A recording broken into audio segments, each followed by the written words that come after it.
好吧，嘉义了哈，以前台风啊很久都没有从那边上来，上次呢30几年来第一次啊，那现在下雨又到那边狂炸啊，海线靠近海的6乡镇哦，乡镇市啦淹大水啊，包括太保、埔子、鹿草，一天的雨量飙破433毫米，那灾情惨重哦，真的蛮惨的啊，上次还没有完，屋漏偏逢连夜雨啊。那另外呢，卓荣泰到台南去看灾了啊。那记者问他啊，大半梅啊，你要不要负责？他不回应。哦，那看灾啊，他说呢，赖总统指示国军全力配合。我昨天节目讲就应该配合了，上次要配合，说什么汉光演习动不了，那现在没有汉光演习结束了，就把它当成另外一个演习嘛，对不对？军人本来在这个时候按照这个法律，他就有责任要主动要来救灾的哦。那说要设云嘉南前进指挥所，现在才要设前进指挥，上次没有前进指挥所，因为他们多掉以轻心了哦，因为他们的心力都放在什么地方啊？哦，所以现在展现爱民精神哦，军爱民，民敬军呐啊。那这个猪真可怜，埔子养猪场说有3000头猪哈，有3000头猪哈，剩100头，剩下跑哪里去不知道。那猪淹在水里，猪它露个头，猪不是很会游泳了，不过大概勉强还可以这个挣扎一下哈，是很惨了啊。那个 TBS 我今天看那个新闻记者那新闻把我笑死了，说还好救上来了，赶快回去长大以后，否则我们家哪有肉可以吃呢？他想到未来真的是这样，猪将来马上如果猪都淹死了，将来猪价怎么办？蛋鸡也很多淹掉的了哦。那另外呢，这个赖清德说要发表重大谈话哦，说呢。这个823要再战哦，上次呢，这个726没赞成啊，按照卫福部这个次长的讲法，剿匪不是一次就能成功啊，你们这些匪再战一次哦，823再战，而且要办感恩餐会哦，所以网就傻眼了，这讲什么？而这消息哪里来？是廖小军爆料的，廖小军跟绿营关系不错的，对不对？以前在民视主持那个谈话节目，关系很好的，廖小军会随便讲吗？而且廖小军平常如果天天在讲，你还乱讲一通，他很少讲话的。那他为什么讲这个话？哦，823不能够溃败哦。那这个不是要说啊乱讲的啦，我们也要办感恩餐会，我们办的是检讨大会啦，检讨大会、感恩餐会，反正都是个晚会。我们看一下。净空就不会了，这2点跟院长报告，我们会跟市长马上来合作。南下台南白河勘灾，毕竟丹纳斯台风后都还没修复完，台南又再度淹大水。新任院长卓荣泰标经很严肃，要公务局水利署配套治水措施赶紧到位。我们在今年编了551亿系统性治水，目的就在说，过去像这种比较源头的，甚至比较人烟比较稀少的地方。认为它可以自然去治洪的，我们再把它系统性的把它改善。经济部水利署已经又编了跨年度的1000亿的预算，说已经编预算向灾民辛勤喊话。卓院长上午去后壁白河，下午再前往嘉义，就怕这回嘉南灾情再影响执政团队分数。卓院长赶紧止血勘灾。来，嘉宇。确实，今天南部的灾情比我们想象中还要更严重。今天包括高雄都还停班停课，嘉义也是一样淹水。我早上看蔡易余委员的脸书，他早上看到嘉义的状况真的是非常的淹水情况很严重，所以院长包括这个翁章良是县市长等等，大家其实都非常的着急，也希望能够赶快协助，不管是台南嘉义的灾民哦。那现在当然大家最期待就是赶快把这个灾后的这个重建能够赶快复原，所以包括我相信行政院除了国军的投入之外，大家所在意的屋顶的修缮啊，还有这些灾民的如何家园的清理跟协助，这些行政院都要赶快的有这些不管是修缮的团队，或者是协助清理的团队等等，赶快让一切能够恢复原状，这个才是大家现在最关心也最在意的。那至于其他的议题，我想政治的纷纷扰扰，当然这个喷口水不是大家所期待的，但是民生议题，不管刚刚讲的关税的议题，对政府来讲，这个也是对于经济内政来讲，现在大家所最关注。那郑丽君其实他去美国已经谈了4次，本来说他这个27号就要回来，现在还留在美国，我相信也是为了台湾最大的利益，不断的在跟美方谈判。那之前也提过，就是台湾可以让的，包括不管是汽车进口关税，或者是保健食品关税，甚至稻米等等的这些关于农民的利益如何去维护，我相信都是我们谈判过程中努力在坚持的一个底线跟一个谈判的筹码。所以到现在为止，我相信政府其实还有很多必须要去，不管是国际上的面对川普或者是经济上的议题，或者是内政的救灾等等的议题，有很多需要处理的，都是需要总统能够亲自的坐镇来协助。所以这些所谓外交出访啊等等的这些议题，当然现在媒体有很多的说法，只是总统府还是跟大家讲说，目前没有这样子的安排。那美国国务院也是对这件事情是不予评论，所以我希望说这些所谓见缝插针或者是矮化台湾的说法，在这个时候都先不要来去喷口水，因为毕竟大家都希望我们的元首出访是能够得到礼遇跟尊重。任何矮化台湾或者是助长他国的这种气焰的这种说法，我觉得都是在这个时候对台湾一个很大的伤害。我看。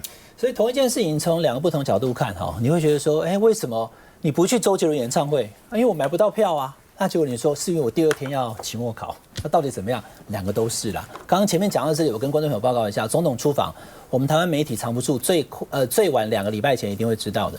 那因为前2天路透社在讲8月4号要出访，观众朋友今天是7月29，这个讯息就肯定是错误的，因为如果7月29要讲，现在还没有跟总统府记者。任何一个人被通知，那他怎么办 B1、B2 签？他怎么询问媒体？像 TVBS、东森要不要跟？所以不会是8月4号的，有可能是8月中。但是呢，《金融时报》告诉大家说，因为中方抗议，而美方也取消了纽约。他特别只有讲纽约他并没有讲达拉斯那刚孟凯在讲我跟观众朋友报告，陈水扁、马英九跟蔡英文都有过境过纽约，可是都不是第一次。那以对去美国过境访问来讲，上次夏威夷那是所谓的可能是 Level 1。但如果你从洛杉矶进旧金山回，这个基本上是 Level 2，也是会有，还有西雅图，我也经过西雅图，纽约算是最高阶的啦。所以这一次看起来，川普不愿意让这个赖清德这种过境纽约，我觉得可能性是非常高的。可是不代表他就不能去了，他可能可以从其他的这个就是比如说洛杉矶或其他的地方去。那关税跟风灾是不是重点？孟凯刚刚讲没有错，风灾已经过去了，可是那个屋顶8000户的屋顶还没有弄回来，所以现在变亡羊补牢。你看国军现在也出动了。1个月前是讲说国军不能进民宅，当然他也没有说国军不能说，他讲不能进民宅，那给共了，不用讲这个。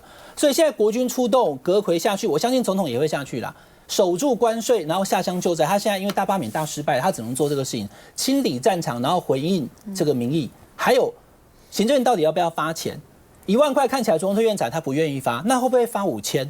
比如说现在目前因为1000亿台电不补以后，他实际上手上剩的是1300亿。如果发5000花多少钱？1100多亿，他是有办法发5000，可是没有办法发到1万，因为他说我没有那么多钱。后续还会有一些状况，那看起来到了8月底之前，是不是要换掉这个阁揆？这也是一点，就是清理战场。那以党务的部分的话，就是林右昌秘书长辞掉了，我觉得党主席不会再动了，因为这并不是正式的选举。可是行政院要不要内阁改组，或是换行政院长，以及到底要不要发钱这个事情，看来行政院跟总府还没有做最后决定。我一句话补充，就是《新荣时报》里面确实有提到达拉斯它里面写的是 Lai also planned to visit Dallas on his trip。所以说是有达拉斯，那本来是回程了，对，是回程，去是纽约了。但是赖清德的个性，你们都不了解他的个性吗？我都了解，你们不了解他个性。蔡英文可以去，为什么我不能去？蔡英文可以去，为什么不能去？那我就是要去。有一个市长能够240天不见议会的，有这样的市长，只因为议长。有这样的市长，你们当市长会这样子吗？有一个总统当了总统，要把立法院什么大罢免、大罢免掉，这不是常人的个，这已经到了那种很极端的，就是没有办法用常人的理智来思考的个性了。所以蔡英文能去，我就要去啊！我不去，我就宁愿不要去啊，停啊，暂缓啊！你叫我怎么从夏威夷、从什么其他地方入境，我干嘛要啊？我才不要嘞哈！所以基本上这个他的个性，我觉得要他个性就是这样子啦。本来照理讲，你少数总统，你的立法院是少数。你当选是少数40%，就应该跟在党沟通啊，大家来协调商量啊。7个大法官，对不对？好，你们有没有什么好的建议啊？真的望重士林啊，这个非常好的人啊，你们也可以提出来，大家来讨论一下啊。NCC 委员，你们有没有什么人？民主不就是这个样子吗？全部通吃，全部独吃，怎样？那立法院当然把你干掉嘛。在野党怎么会让你通过呢？不可能嘛！你就把人家当成什么了？然后呢，不通过就开始骂。说哎呀，这个什么破坏毁宪乱政啊，什么一大堆搞这套没有用，你威胁1次2次有用，再搞也没有什么用了啦。休息一下再回来。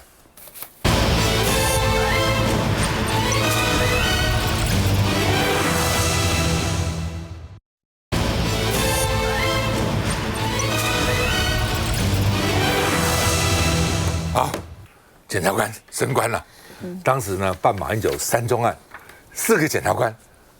起诉了马英九后，通通升主任检察官，之快啊！其他检察官会不会看在眼里？这要升官要这样子现在呢说办柯文哲的3个检察官也升官了所以呢被人家讽刺说听党的话更红火那另外呢，办黄旅的也升官了，办柯文哲的都升官了。那你也可以说啊，这跟人无关你也可以说因为他好啊，所以我才叫他去办反正你都可以讲。但大家看到说只要办这些案子，难怪后来办国民党那些党工，东南西北大家都在比赛呢。我当时觉得好像地检署每个地方都在比赛而且我就跟你讲过，按照刑法，什么叫做这个妨碍什么这个什么各自伪造文书，伪造文书一定要生损害于他人或者公众。他真的损害是谁？一个立委没罢成，他损害了谁？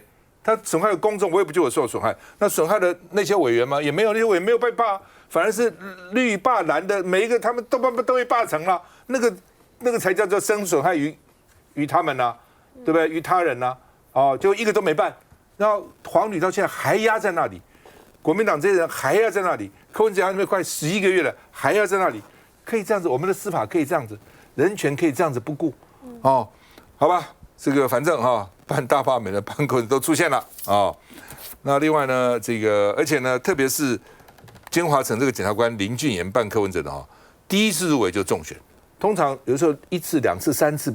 很少第一次就中选，所以第一次中选也被他拿出来，怎么就第一次就中选了那民众党就酸了说这项荣誉一半是属于柯文哲的因为办了柯文哲那黄光昌也说他绝功甚伟所以呢跟着党走就是可以升官那王宏威也说黄旅锦如王宏威那天谈到黄旅锦如还落泪黄旅锦如大迫害大升官来，曾宇。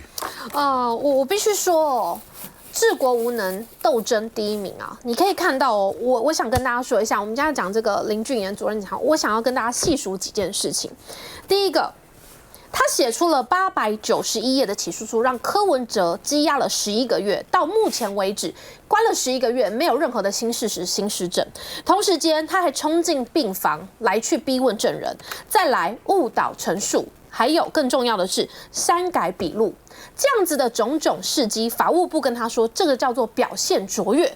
我不晓得各位我们线上的所有的朋友，大家能够认同吗？林俊彦这样的作为叫做表现良好，这是我们法务部告诉我们的。同时间大家可以看到这几位办过柯文哲的、办过国民党的，不分中南西北东，全部一起动起来的，大家都升官了。所以现在在的告诉我们说，在赖清德的执政底下，你只要配合党意，升官指日可待。那同时间呢，是不是就是告诉我们，现在的司法已经不再独立了，现在的检调整体也可被控制了？如果是这样子的话，请问一下，未来还有谁会中立的办案？谁还有办法去做司法独立的判决？如果林俊彦这样子的种种作为都能够升官的话，请问一下，未来的司法以及检调体系，大家想想看有多可怕？罗织你入罪是这么容易的事情。同时间你可以看这样子还有谁要坚守他的立场？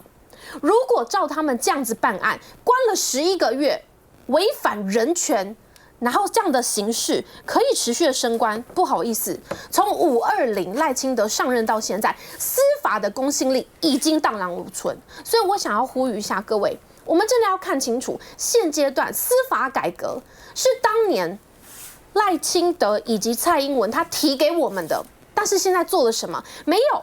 只要你听党意，你就可以升官。那同时间呢，我必须说，每一个升官的状态之下，我想要跟大家拉回来，刚刚我们在讲到说南部水的这个部分，你看看赖清德执政下，你只要听赖清德的，你就有糖吃。大家知道吗？为什么我这样子连接，大家可能会觉得很荒谬，但是我觉得这是有几率的。为什么？你知道蔡英文当年提的治水的前瞻预算是多少钱吗？3500亿。然后同时间你可以看水利署它登记的前5名的县市，台南市466亿，嘉义县330亿，高雄市278亿，云林县253亿，屏东县201亿。这一些治水预算全部都是蔡英文时期的。那如果照刚刚的，包含到我们的出访，包含到了治水，包含了整个司法检调，大家只要看，只要是蔡英文当初讲过的司法改革、治水预算，还有我们的国家的外交。只要是蔡英文做过的，赖清德通通都不做，所以他可以捣乱整个的司法体系，大家可以接受吗？所以这是非常细思极恐的状态。如果林俊彦这样子篡改、删除，然后同时间罗织入罪的状态，都叫做表现卓越、表现良好的话，我们的司法真的是被赖清德踩在地上，不当作一物啊！所以，我真的要呼吁各位国人同胞朋友们，大家要看清楚，现在的赖清德他是不择手段，没有达到他的目的，他是不会善罢甘休的。所以，呼吁大家，我们真的不要沉默，不要让这样子的事情持续发生。请大家持续关注柯文哲这样子的案子，被关押了11个月，没有新事实、新事证，这样子的人可以升官，大家可以接受吗？我们看一下相关新闻吧。先上车好不好？伸出右手拦阻柯文哲讲话，他就是号称北检天下第一组中组主任检察官江真玉。当初就是他带队搜索柯文哲住家、羁押庭时，更是由他率领检察官林俊彦等人跟律师大斗法。如今调升高等检察署28号新任一审主任检察官揭晓，当天也带队搜索的检察官林俊彦，同时也在名单上。法务部今年开出24名一审主任检察官缺额，法务部长郑明谦圈选24人，其中承办柯文哲金华城案的林俊彦、民众党政治献金案的唐仲庆都确评中选，但原定上周25号就该公布，却延后到28号才揭晓。本来上个礼拜5就应该要公告了，结果心虚。对，上个礼拜5本来就应该要公告了，心虚拖过大罢免，今天再宣布。为什么要拖？就是有他嘛，对不对？对啊。侦办柯案的3名检察官通通升官，不仅如此，连侦办国民党黄旅锦如伪造联署书案的检察官朱家荣也同样高升。这证实了，确实，不管是柯文哲或者黄旅锦如来说，都是政治性的办案。黄旅根本就是小罪大办哦，也应该释放黄旅锦如。不论是办蓝联署还是办柯案，在升官名单中，不免也让在野口中的司法不公多了更多的解释空间。我本来就讲啊，我说726大罢免过了，对不对？干脆就可以放人啦，对吧？柯文哲如果没有在什么新的市政问了也问的差不多了，就可以放了。黄旅锦如这些国民党党工也可以放了。他们说现在怎么可以放？还有823呢？我说哎呦，还要等823以后再说。你看看这个，大家把法律跟司法跟政治联想的多么密切，我还傻傻的说现在可以放啦，怎么放？我就跟小编讲啊，我就写一篇脸书，给我呼吁他们要放人。是啊，你搞错了吧？823还在后面呢。好，巧芯呢？你怎么看？黄旅锦现在还关，柯文哲还关？其实我要讲那个升官的事情啊，不只是办柯文哲的升官，办马英九的也升官啊。你可以看，都升官嘛。就是你都这个办这些所谓的民进党的这个大案之后，那就让你这个王宏威委员讲没有错，大迫害大升官。那我觉得黄旅主委继续被严压是很没有道理的事情。第一个，我们不是说所谓的检察官认为这个伪造文书呢，那就可以不管他，然后呢，这是一件对的事情。但是呢，我们是不是在你收集完你认为检察官需要的证据之后，你是要让人回去，然后跟你打官司，这才是正常的嘛？为什么要打官司？1审、2审、3审，甚至有的审是跟1、跟2、跟3，他最后打到定验的时候是输是赢还不一定。所以黄旅锦如主委他到底有没有犯下伪造文书罪？在定验之前，我们台湾不是一个说我们是罪刑法定国家，我不是说我现在因为我起诉你，所以你就犯罪，不是这样子的耶。所以在现在这个情况之下，你要把它不断的压在那里，那原因是什么？那难道你要每一个都被你这个声压的人都要讲说，对我犯了罪，好，每个人都犯了罪，都要依你检察官的说法而言，那你才要不羁押他吗？这已经违反我们大家对于法律基本的常识了嘛？没有害，就是加害人在自证己罪的，否则我们要请律师干嘛？大家应该都知道，如果你今天被逮捕了，你可以他会告诉你一段话嘛？他说你可以选择缄默权，然后你可以等你的律师来，你再做发言。那为什么要讲这一段呢？就是因为你身为检察官，他抓你，你不需要自证己罪，那你可以透过你本身后续的这个法律诉讼，再来跟检察官这里做抗辩。但是你看，比如说好了，这个柯文哲他被羁押到现在，那么久了，那请问检察官的金流收集到哪里了？没有看到嘛？好，它还是停留在小沈1500嘛。那我同样去比较南检，那所谓的陈董是不是陈宗彦？他们说，哎，陈董我不一定是陈宗彦，那可能是其他陈董。那不是啊，那小沈也可能会是沈富雄啊，老沈啊，对不对？小沈1500，被叫小沈高兴啊，对不对？可能是沈玉玲啊，我不知道啊。所以我的意思是说，如果你看南检他的办案方式是这样讲的话，那你要证明这个小沈1500，你不是说看有一个 Excel， 你是要有金流、有证据、有钱呐。那你如果检察官一直调不到这个，你就不放人家出来的话，那不是莫名其妙？还有最后一个最奇怪的，就是说你说有证人还没有到案，所以呢你就一直羁押。那以后是不是我们所有的这个案例里面，就有一个人都没有回来，那这个人就永远被羁押在那个地方，然后一直到就无穷无尽的被羁押。那所以你说因为橘子没有回来，所以你要一直羁押他，这个也没有道理的事情啊。那你应该就是说，那你放他回去，你用任何方式，比如说好，那他可能电子脚镣，他可能比如说限制住居，他可能限制出境出海，你这些都可以做。而且我们在立法院，我们已经做了弃保潜逃相关的修法了，我们是认为不可以弃保潜逃的。所以你真的毫无理由去把黄吕锦如主委还有柯文哲主席他们继续压在那个地方，就应该让他们回去之后来打官司。那官司会决定最后他们要是有罪无罪，判多久。而且最重要的是，黄吕锦如有没有被起诉？有啊，6月16号已经被起诉了，到现在7月29号又多押了1个半月。那1个半月时间，如果说你起诉之前，你可能还要收集相关证据，你可能还要做相关的人证物证的一个这个勾稽，但已经起诉了，结果你还在延押，什么意思？我们现在不是押人取供，现在不是屈打成招，黄吕锦如如果说真的已经被你检方起诉了，那就应该要好好的回归到地院、法院这边，大家来打官司，好好的来说明清楚。每一个人都有自己的权利跟主张，现在不是你检察官说了算。那一样，柯文哲更严重啊，7个多月的起诉，12月去年12月已经起诉，到现在7月29号，多押了7个多月。押只有2个理由，一个是怕串供，那你已经起诉了，你还有什么串供的一个部分？那另外第二个怕潜逃，怕这个逃亡。那逃亡部分有没有其他的方法可以来做一个预防？当然有啊。不要每一次都看到跟民进党或者说跟这个政府当权者有关系的，就有可能会弃保潜逃，有可能会逍遥法外。结果真正这些社会重大关键争议的案件的人士，反而持续被你压着，这真的是一个最差的示范。那我们想说，现在这个检察官的一个升官啊，其实我只有一个想法，是不是现在真的是演都不演了？大家会不会有这种瓜田李下？就说哇，因为办这个大案子，如果说我现在升官的话，以前某种程度上你还会想是说，那会不会瓜田李下？